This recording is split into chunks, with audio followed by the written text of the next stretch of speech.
Assalamualaikum warahmatullahi wabarakatuh teman-teman semua. Apa kabar nih? Kembali lagi dengan saya, Miss Mia. Kali ini adalah episode yang udah ditunggu-tunggu oleh para subscriber saya. Kali ini saya akan membahas pertanyaan ini. Gimana sih cara melupakan rasa sakit akibat pengkhianatan? Gimana sih caranya kita bisa bangkit dari pengkhianatan? Pengen tahu caranya gimana? Ini berdasarkan pengalaman saya pribadi ya. Ini berdasarkan pengalaman saya pribadi. Simak sampai selesai kalau ingin tahu. Sebelum kita ke caranya, saya mau tanya dulu nih, kenapa sih kok kita bisa ada istilah dikhianati, itu kenapa? Ya tentunya karena kita mempunyai ekspektasi atau harapan yang lebih kepada seseorang itu. Nah, selain itu kita harus paham bahwa cinta dan benci itu ada di vibrasi yang jauh berbeda. Kalau cinta itu ada di vibrasi tinggi, ya kan? Kemudian kalau benci itu ada di vibrasi rendah. Jadi kalian sedang dibalik dari tinggi ke rendah. Mengakibatkan apa? Perasaan-perasaan negatif seperti kecewa, marah, dendam, seperti itu ya. Nah, di situ ada caranya, teman-teman. Gimana sih caranya supaya kita bisa memindahkan vibrasi dari rendah ke tinggi? Itu ada caranya. Tapi sebelumnya saya mau cerita dulu. Cerita dengan pengalaman saya kemarin saya juga mengalami sebuah pengkhianatan dari seseorang yang sangat saya percaya. Sangat saya percaya. Nah, itu kesalahan saya ya. Kenapa kok saya itu terlalu mempercayai makhluk ya, seorang makhluk itu. Nah, apa yang saya alami kemarin itu sangat berat bagi saya karena hubungan saya yang sudah lama, kemudian saya juga mempunyai banyak relasi atau hubungan yang mana kita membangun dengan nama kita berdua. Jadi berat banget dan saya mengalami trauma. Kemarin saya mengalami trauma berat sekali. Terus gimana caranya saya bisa bangkit dari sana? Dan kenapa kok saya tidak bisa menerima dia kembali? Ini alasannya. Karena bagi saya mencintai tanpa mempercayai itu tidak bisa. Tapi kalau mempercayai tanpa mencintai itu bisa ya. Tapi kalau mencintai tanpa mempercayai itu nggak bisa. Alasan saya kenapa kok saya tidak lagi dengan dia karena saya sudah tidak percaya. Nah, kepercayaan itu sangat mahal harganya dan hanya dimiliki oleh orang-orang yang berkualitas. Nah, kita harus sadar dulu bahwa dengan kalian dikhianati itu berarti kalian itu tidak satu kualitas atau kalian itu tidak satu kelas sama dia. Dikhianati itu berarti matinya rencana-rencana yang udah kita susun bersama ya. Kemudian matinya harapan saya ke dia. Dan apa yang saya lakukan ketika saya tahu, apa yang saya rasakan ketika saya tahu kalau saya itu dikhianati waktu itu, ya tentunya saya marah, saya kecewa, kemudian saya seperti tidak bisa menerima hal itu. Akan tetapi kemudian saya berada di titik sadar. Sempat saya berpikir bahwa ini kejam sekali untuk saya. Kenapa? Karena saya sudah membangun lama relasi, kemudian hubungan kerja juga, kemudian membangun nama yang ada hubungannya dengan kami berdua. Banyaklah yang ibaratnya hancur, nggak cuma di percintaan ya, tetapi bisnis juga. Nah, itulah yang membuat saya kemarin sempat depresi, kemudian sakit ya banyaklah pusing, migrain dan lain-lain itu ya yang ada di low vibe. Tapi saya sadar kalau saya itu low vibe. Kemudian saya berusaha untuk high vibe lagi. Caranya gimana? Iya, aku mengambil langkah bersyukur. Pertama aku bilang, aku mengambil langkah bersyukur. Bersyukur karena Allah itu pasti tahu yang terbaik. Allah pasti tahu yang terbaik. Allah itu memberikan kejadian yang buruk ke kita itu pasti ada maksudnya. Nah, kitanya aja yang mungkin belum tahu atau tidak tahu maksud dari Allah itu. Maksudnya gimana, Mbak? Maksudnya pasti ada hikmah yang kita tidak tahu, makanya Allah ngasih ini. Jadi kita bisa tahu nih. Nah, sekarang kita mau fokus ke caranya bangkit ya. Apa aja sih yang saya lakukan agar saya cepat? Saya cepat loh, hitungannya cepat karena saya akhir tahun yang ngalaminya sekarang bulan Maret dan saya sudah bisa bangkit, bisa produktif, bisa berkarya, bisa bikin channel YouTube. Gimana caranya? Iya, ada caranya. Nanti saya kasih tahu ya. Ada 10 cara gimana caranya kita bisa bangkit dari pengkhianatan secara cepat, tidak berlarut-larut, tidak sampai tahunan ya. Cara yang pertama adalah menerima. Iya, terimalah kejadian itu di hidup kamu. Kita harus sadar bahwa sedih itu emosi, dan itu nggak apa-apa kalian sedih.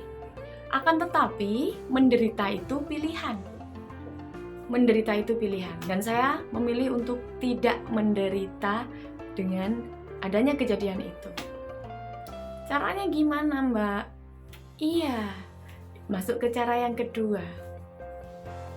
Hilangkan rasa trauma itu dengan meditasi. Saya lakukan meditasi yang namanya Ho'onoponopo. Ho'onoponopo itu artinya nggak apa-apa. Yang intinya ada di YouTube, kalian ketik aja Ho'onoponopo. Kalimatnya kayak gini. I thank you, I'm sorry, I love you. I'm sorry, I thank you, I love you. I'm sorry, I thank you, I love you. Itu kalian ulang-ulang terus ya. Itu apa sih maksudnya? Ya, aku minta maaf sama diriku sendiri karena aku sakit saat ini. Aku berterima kasih pada diriku sendiri karena aku mampu merasakan rasa sakit ini. Kemudian, aku mencintai diriku sendiri karena aku bisa melewati ini. Jadi, aku minta maaf, aku berterima kasih, aku mencintaimu. Aku minta maaf, aku berterima kasih, aku mencintaimu. Aku lakukan meditasi seperti itu, teman-teman. Dan itu manjur sekali, nanti cari di YouTube ya, tulisannya ini. Gitu. Kemudian saya scripting itu apa? Menulis. Nanti besok di episode selanjutnya saya akan ajarkan law of attraction ya, itu ada hubungannya dengan scripting, tapi secara garis besarnya saya menulis hal-hal positif yang akan saya raih di tahun ini. Salah satunya adalah yang terkait dengan pengkhianatan tadi. Saya bilang begini, alhamdulillah, saya bersyukur, saya bisa bangkit, saya bisa lupa, dan saya bisa bahagia walaupun tanpa dia. Saya tulis seperti itu, dan alhamdulillah sekarang saya sudah bangkit. Kemudian yang ketiga adalah fokus ke dirimu sendiri. Fokus ke dirimu sendiri, dan kalian harus sadar bahwa kalian itu sedang low vibe, ya. Terus gimana caranya memindahkan ke high vibe? Ada di video sebelumnya ya, yaitu dengan membuat list to do hal-hal yang kalian sukai, list to do hal-hal yang kalian senangi. Fokus aja sama itu. Fokus sama itu, perbaiki diri dan kemudian tingkatkan skill diri kalian. Jangan sering-sering sepi, jangan sering-sering menyendiri. Itulah caranya saya bisa bangkit. Kemudian cara selanjutnya, yaitu yang keempat, adalah jangan. Nah, biasanya kalau sedih itu sering-seringnya kita malah dengerin lagu-lagu galau, film-film galau, layangan putus gitu ya. Caranya yaitu jangan tonton video-video atau lagu-lagu, jangan dengarkan lagu-lagu galau yang akan men-trigger kesedihan kamu. Karena apa? Konten yang kalian lihat itu akan merefleksikan diri kamu sendiri. Jadi, apa yang masuk ke dalam diri kita, itulah diri kita. Seperti itu. Jadi kalau kalian memasukkan hal negatif, diri kita pun akan negatif. Makanya kan banyak orang-orang penyanyi-penyanyi lagu sedih. Itu biasanya mayoritas hidupnya sedih loh. Karena apa? Karena itu secara tidak langsung mempengaruhi keseimbangan tubuh kita. Jadi setel atau nyanyikanlah hal-hal yang membahagiakan. tontonlah hal-hal yang membahagiakan, gitu ya. Jangan pernah dengerin lagu yang bikin meratapi nasib, kemudian bikin kita nangis semalaman di kamar. Jangan, saya ingatkan, sedih itu boleh, tetapi jangan lama-lama. Cara yang selanjutnya adalah no contact. Kalau dalam hal percintaan ya ini, kalau dalam hal kerja masih boleh lah kontak. Tapi kalau dalam hal percintaan udahlah no contact. Batasi kontak atau batasi obrolan, gitu ya. Batasi obrolan gimana? Bisa kalian hapus aja nomornya atau apalah. Karena kan kita sudah nggak bisa percaya lagi sama dia. Otomatis kita kan sudah terluka ya ibaratnya gitu. Kita udah nggak bisa percaya lagi sama dia. Buat apa kita ngobrol? Malah bikin cuma sakit hati. Jangan pernah tanya. Nah, ini cara selanjutnya nih. Jangan pernah tanya mengapa, kenapa kalian mengalami ini. Jangan pula pernah bertanya ke dia, kenapa dia melakukan ini ke kita. Karena pasti jawabannya nggak bisa memuaskan kita. Karena jawabannya pasti tidak masuk akal.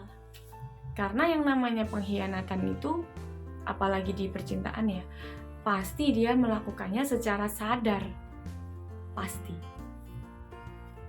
Nggak melulu di percintaan lah, di semua hal. Yang namanya pengkhianat itu pasti berkhianat secara sadar. Nggak mungkin ada yang namanya aku nggak sengaja berkhianat. Nggak mungkin. Karena pasti pengkhianat itu pasti sadar kalau dia sedang berkhianat. Gitu ya. Gitu. Terus kalau yang cara selanjutnya yang aku gunakan adalah legowo. Berusaha legowo atau ikhlas. Anggap ini adalah sebuah pembelajaran dari Tuhan, pembelajaran dari Allah. Kalau memang mereka yang berkhianat ke kita itu bukan level kita, bukan kelas kita, bukan vibrasi yang sama dengan kita. Ibaratnya nggak sefrekuensi, gitu. Selanjutnya adalah jangan kepikiran untuk balas dendam sendiri. Jangan kepikiran untuk balas dendam sendiri. Kenapa? Karena kalau kita yang membalas, nanti terlalu mudah bagi dia. Biarlah Allah yang membalas. Jadi Allah aja yang balas, kita nggak usah balas. Gitu ya. Kalau mau balas dendam, wujudkanlah dengan hal-hal yang positif, yang berimpact positif bagi diri kita. Jadikan diri kita itu yang lebih baik. Jadikan pribadi kita itu pribadi yang lebih baik daripada waktu kita mengenal dia. Buat dia gigit jari karena sudah mengkhianati kita. Kenapa? Karena sebenarnya kita nggak rugi kok, yang rugi itu mereka. Mereka itu sudah kehilangan orang kayak kita, orang baik seperti kita. Sedangkan mereka yang berkhianat itu tidak sadar, belum sadar, sekarang masih santuy ya. Tapi nanti besok ketika mereka sadar, mereka akan gigit jari. Mereka sudah kehilangan orang yang sebaik kita, sedangkan kita hanya kehilangan seorang pengkhianat, pengecut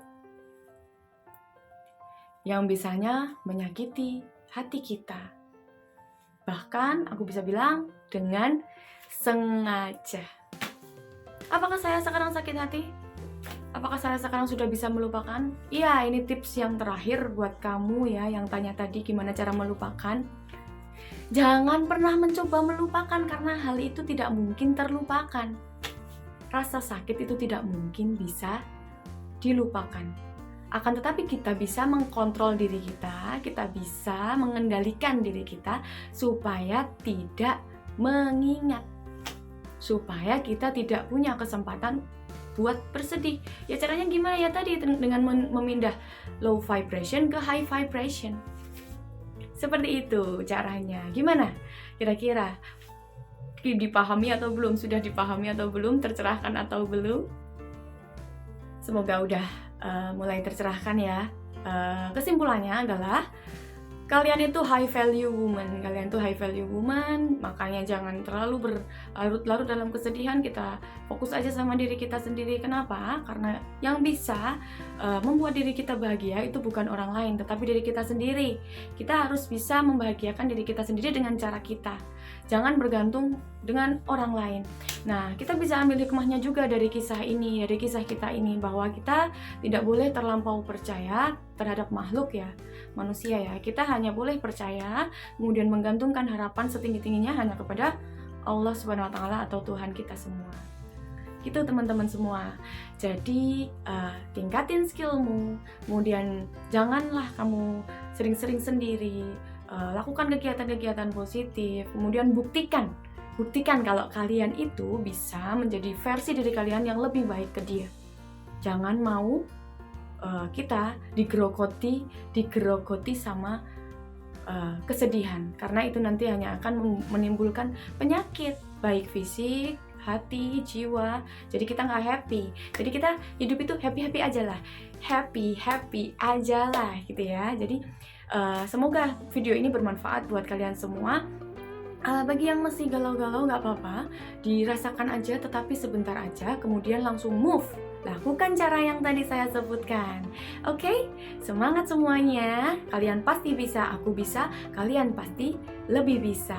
Terima kasih. Wassalamualaikum warahmatullahi wabarakatuh. Bye-bye.